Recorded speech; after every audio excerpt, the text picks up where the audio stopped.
Hi guys, good evening. ನಾವೆಲ್ಲ ಹೋಗ್ತಾ ಇದ್ದೀವಿ ಗೊತ್ತಾ? ದೇವಸ್ಥಾನ, ಕಡೂರು ದೇವಸ್ಥಾನಕ್ಕೆ ಹೋಗ್ತಾ ಇದ್ದೀವಿ. ಕಡೂರು ಹತ್ರ ಒಂದು ವೀರಭದ್ರೇಶ್ವರ ಸ್ವಾಮಿ ದೇವಸ್ಥಾನ ಇದೆ. ಆ ಒಂದು ದೇವಸ್ಥಾನಕ್ಕೆ ಹೋಗ್ತಾ ಇದ್ದೀವಿ. ಚಿಕ್ಕಜಾಜೂರು ಹತ್ರನೇ ಇದೆ ಈ ದೇವಸ್ಥಾನ. ತುಂಬ ಚೆನ್ನಾಗಿದೆ. ದೇವಸ್ಥಾನದ ಸುತ್ತಮುತ್ತ ನೇಚರು ಪ್ರತಿಯೊಂದು ಮಸ್ತಾಗಿದೆ. ಬನ್ನಿ ತೋರಿಸ್ತೀನಿ ನೋಡುವಂತ್ರಿ. ಸೊ ಇದೇ ಕಡೂರು ದೇವಸ್ಥಾನದ ಇರೋ ಒಂದು ಊರು. ಇದರ ಕಡೂರು, ಇದು ಕಡ ಊರು ಅಂತ ಕರೀತಾ ಇದ್ರು ಆ್ಯಕ್ಚುಲಿ. ಆ ಕಡ ಊರು ಅನ್ನೋದು ಜನರ ಆಡು ಭಾಷೆಯಾಗಿ ಕಡೂರು ಅಂತ ಆಗ್ಬಿಟ್ಟಿದೆ. This is another Kadur, not the Kadur which is the near the Chikmagalur ಹತ್ರ ಇರೋ ಕಡೂರಲ್ಲ ಇದು. ಇದೇ ಬೇರೆ. ಇದು ಒಂದು ಚಿಕ್ಕ ಹಳ್ಳಿ ಅಷ್ಟೇ ಇದು. ಈ ಹಳ್ಳಿಯಿಂದ ಸ್ವಲ್ಪ ಹೊರಗಡೆ ಆ ದೇವಸ್ಥಾನ ಇರೋದು. ಯಾರು? ವೀರಭದ್ರೇಶ್ವರ ಸ್ವಾಮಿ ದೇವಸ್ಥಾನ. ಆ ದೇವಸ್ಥಾನದಲ್ಲಿ ಆ ವಿಗ್ರಹ ಇದೆ. ವೀರಭದ್ರ ಸ್ವಾಮಿ ದೇವರದು ವಿಗ್ರಹ ಇದೆ. 4 ಅಡಿ ಎತ್ತರ ಇದೆ ವಿಗ್ರಹ. ತುಂಬ ಚೆನ್ನಾಗಿದೆ. ಬನ್ನಿ ತೋರಿಸ್ತೀನಿ ವಿಗ್ರಹ ಕೂಡ. ಕೆರೆ ನೋಡ್ರಿ. ಹಳ್ಳಿಗಳಲ್ಲಿ ಒಂದೊಂದು ಹಳ್ಳಿಗೂ ಒಂದೊಂದು ಕೆರೆ ಅಂತ ಇಟ್ಕೊಂಡಿರ್ತಾರೆ. ಈಗ ಹೆಂಗೆ ಬೆಂಗಳೂರಲ್ಲಿ ಒಂದೊಂದು ಏರಿಯಾಗೂ ಒಂದೊಂದು ಪಾರ್ಕ್ ಅಂತ ಇರುತ್ತೋ ಹಂಗೆ ಹಳ್ಳಿಗಳಲ್ಲಿ ಒಂದೊಂದು ಹಳ್ಳಿಗೂ ಒಂದೊಂದು ಕೆರೆ ಅಂತ.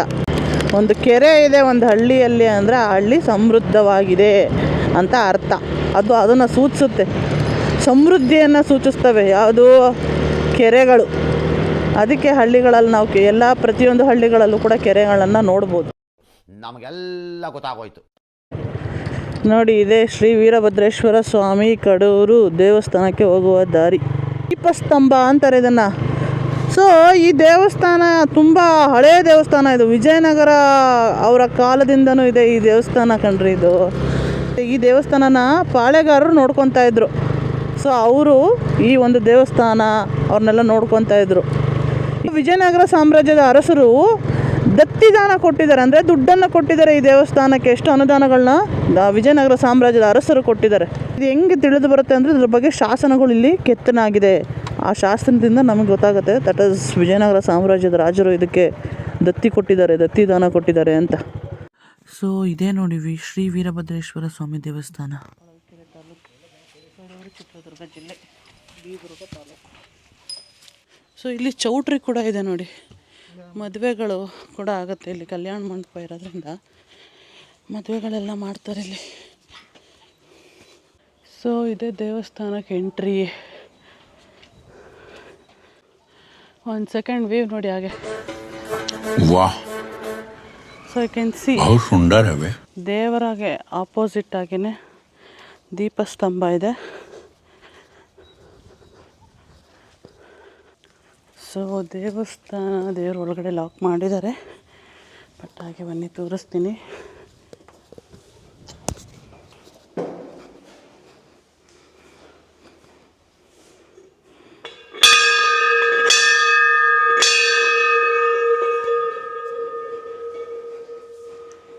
ಸೊ ದೇವ್ರ ಮುಂದೆ ಒಂದು ಬಸವಣ್ಣ ಕೂಡ ಪ್ರತಿಷ್ಠಾಪನೆ ಮಾಡಿದ್ದಾರೆ.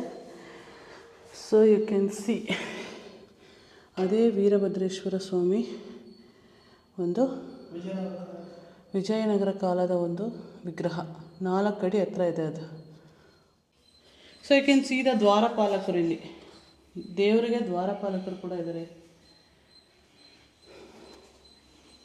ಇದು ವಿಜಯನಗರ ಕಾಲದ ಟೈಮಲ್ಲಿ ಕಟ್ಟಿರೋದ್ರಿಂದ ಇದು ಆಶ್ರಯ ಪಡ್ಕೊಳೋದಕ್ಕೆ ಭಕ್ತಾದಿಗಳು ಆಗಿನ ಕಾಲದಲ್ಲಿ ಅದೆಷ್ಟೋ ಕಿಲೋಮೀಟರ್ಗಟ್ಟಲೆ ನಡ್ಕೊಂಬಂದಾಗ ಅವರು ಉಳ್ಕೊಳೋದಕ್ಕೆ ಒಂಥರ ಮಂಟಪ. ಗಣೇಶನ ವಿಗ್ರಹ. ರಸಸಿದ್ಧರು ಅಂತಾರೆ ಅವ್ರನ್ನ. ಬೆಟ್ಟದ ಮೇಲೆ ಇರುವ ಕಾರಣದಿಂದ ಒಂಥರ ತಂಪಾಗಿದೆ. ಆನೆಗೊಂದಿರ ಮಹಾರಾಜ ಇಲ್ಲಿ ಯುದ್ಧಕ್ಕೆ ಬಂದಾಗ ಈ ಹುತ್ತಕ್ಕೆ ಹಾಲು ಕರೆಯೋದು ಬೀರ್ಗುದು ಒಂದು ಆಕಳು ಹಾಲು ಕರಿತಂತೆ. ಅಲ್ಲಿ ಒಂದು ಲಿಂಗೋದ್ಭವ ಐತಿ. ಆ ಹಾಲು ಕರೆದಕ್ಕೆ ಅಲ್ಲಿಂದ ಒಂದು ರಾಜರು ಬಂದ ಯಾವುದೋ ದೈವ ಶಕ್ತಿ ಐತಿ ಅಂತೇಳಿ ಒಂದು ದೇವಸ್ಥಾನ ಇದು ಮಾಡ್ತಾರೆ.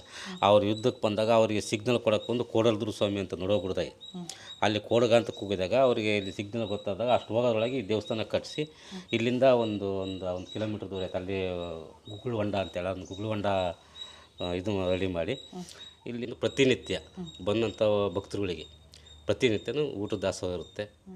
ಇಲ್ಲಿ ಬಂದಂಥ ಭಕ್ತರುಗಳು ಇಲ್ಲಿ ಉಳ್ಕೊಳಕ್ಕೆ ಹುಷಾರಿಲ್ದಾರು, ಕಷ್ಟ ಅಂತ ಬಂದವರಿಗೆ ಹುಷಾರಿಲ್ದವರಿಗೆ ಇಲ್ಲಿ ಡೈಲಿ ಈ ಪ್ರಕೃತಿನೇ ಅವರಿಗೆ ಆಸ್ಪತ್ರೆ ಇದ್ದಂಗೆ.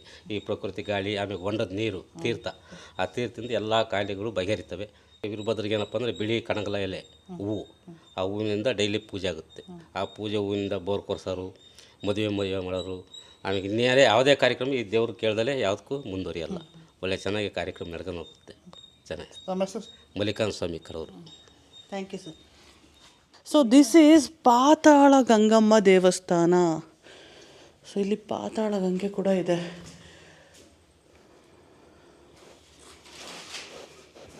ನೀರಿಲ್ಲ, ಬಟ್ ಇದನ್ನು ಪಾತಾಳ ಗಂಗೆ ದೇವಸ್ಥಾನ ಅಂತ ಪೂಜೆ ಮಾಡ್ತಾರೆ. ಹೂ ನೋಡ್ರಿ ಏನು ಸಕ್ಕದಾಗ್ಬಿಟ್ಟಿದ್ದಾವೆ. ಸೊ ನೋಡಿ, ನೀವು ಶಾಸನಗಳನ್ನ ಈ ಬಂಡೆ ಮೇಲೆ ಕೆತ್ತಲಾಗಿದೆ. ಯು ಕ್ಯಾನ್ ಸಿ ಎಲ್ಲ ಆ್ಯಕ್ಚುಲಿ ಜನರು ಮಕ್ಕಳು ಜಾರಬಂಡಿ ಆಡಿ ಹೋಗ್ಬಿಟ್ಟಿದೆ. ಅದು ಈ ಶಾಸ್ತ್ರದ ಪ್ರಕಾರ ದಾನದತ್ತಿಗಳು ಇದಕ್ಕೆ ದಾನ ಕೊಟ್ಟಿದ್ದಾರೆ ಆವಾಗ ಪಾಳೆಗಾರರಿಗೆ, ಆನೆಗುಂದ ಮಹಾರಾಜರಿಗೆ ಅಂತ ಒಂದಿದೆ. ಚನ್ನರಾಯ ಏನೋ ಇದೆ, ನಮಗಂತೂ ಓದೋಕ್ಕಾಗಲ್ಲ. ಸೊ ಇದೇ ಕಲ್ಯಾಣಿ ಪುಷ್ಕರಣಿ. ಇದೇ ನೋಡಿ ಪುಷ್ಕರಣಿ ನಾವು ಹೇಳಿದ್ದು. ಪಾಳೆಗಾರರು ಕಟ್ಟಿಸಿದಂತಹ ಪುಷ್ಕರಣಿ ಇದೆ. ಅಲ್ಲಿ ಮೇಲೆ ಇನ್ನೊಂದು ದೊಡ್ಡ ಹೊಂಡ ಇದೆಯಂತೆ, ಅಲ್ಲಿನ ನೀರು ಹರಿದು ಇಲ್ಲಿ ಬರುತ್ತೆ ಅಂತ ಹೇಳ್ತಾರೆ.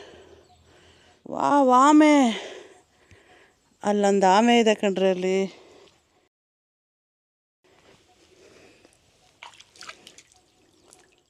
ಸೊ ಇವಾಗ RH ಕಿರಣ್ ಅವರು ಮರ ಹತ್ತ ಸಾಹಸ ಮಾಡ್ತಿದ್ದಾರೆ. ಮೀಟರ್ ಬೇಕು, ಮೀಟರ್. ವೈ ಬಿಕಾಸ್ ನನಗೆ ಹೂ ಕಿತ್ಕೊಡು ಅಂದೆ, ಅದಕ್ಕೆ. ಹುಷಾರ್ ಕಣೋ. Thanks, love you. ಸೊ ಇದು ನೋಡಿ ಸಭಾ ಮಂಟಪ. ಇದನ್ನು ಸಭಾ ಮಂಟಪ ಅಂತ ಕರೀತಾರೆ. ಇಲ್ಲಿ ಕಾಲ್ಡ್ ಸಭಾ ಮಂಟಪ.